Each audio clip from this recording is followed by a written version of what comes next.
ہمارا جو جذبہ عبادت ہے وہ سرد ہے، وہ ٹھنڈا ہے، اس میں ہلچل نہیں ہے، اس میں حرارت نہیں ہے، اس کے اندر اس میں حدت نہیں ہے۔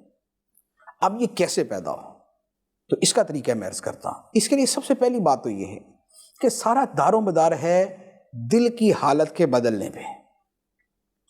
پکڑ دھکڑ کی عبادت کروانا جو ہے ہو تو جاتی ہے، لیکن جب دل نماز میں نہیں ہے، جب دل عبادت میں نہیں ہے تو اس پر استقامت بڑی مشکل ہو جاتی ہے۔ تو اب اس کا طریقہ کیا ہے؟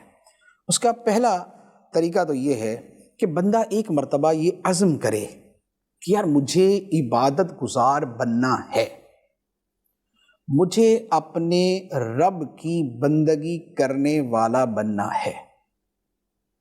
یہ جو آیت مبارکہ ہے جو فرمایا ان صلاتی و نسکی و محیای و مماتی للہ رب العالمین، کہہ کہ میری نماز اور میری قربانیاں اور میرا جینا اور میرا مرنا سب اللہ کے لیے ہے جو سارے جہانوں کا پالنے والا ہے۔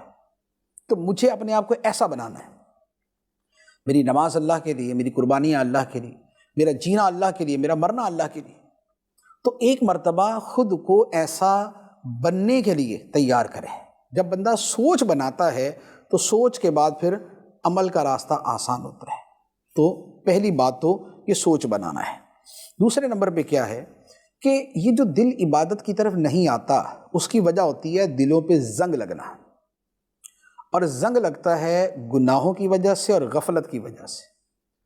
جب ہم گناہ کرتے ہیں تو دلوں پہ زنگ لگتا ہے، جب ہم غفلت کی زندگی گزارتے ہیں تو دلوں پہ زنگ لگ جاتا ہے۔ جب زنگ لگا ہوا ہے تو وہ عبادت کی طرف آتا نہیں، نصیحت اس پہ اثر نہیں کرتی۔ اب اس کا طریقہ یہ ہے کہ اس زنگ کو دھویا جائے۔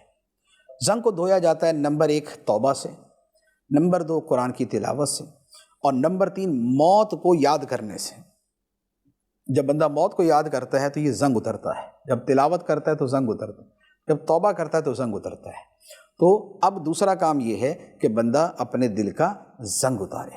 تیسرے نمبر پہ عبادت کے فضائل پڑھے، جیسے نماز کے فضائل، روزے کے فضائل، صدقہ و خیرات کے فضائل، حج کے فضائل، نفلوں کے فضائل، تلاوت کے فضائل، درود کے فضائل۔ ان ساری چیزوں پہ آپ کو مکتبۃ المدینہ کی کتابیں مل جائیں گی، آپ ان کا مطالعہ کریں۔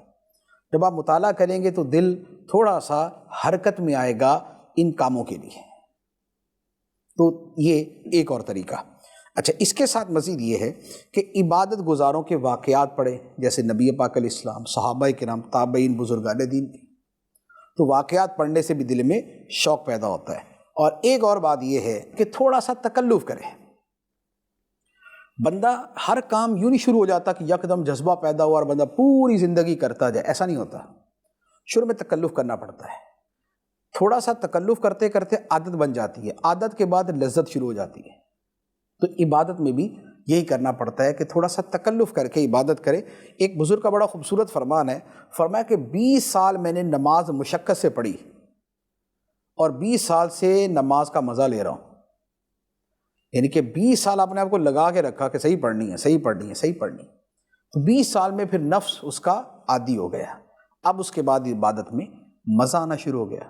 تو لہذا تھوڑی سی مشقت کر کے عبادت کی راہ پہ آئیں، اس کے بعد آہستہ آہستہ یہ بندے کی طبیعت کا حصہ بن جاتی ہے اور پھر انسان کو اس میں مزہ آتا ہے۔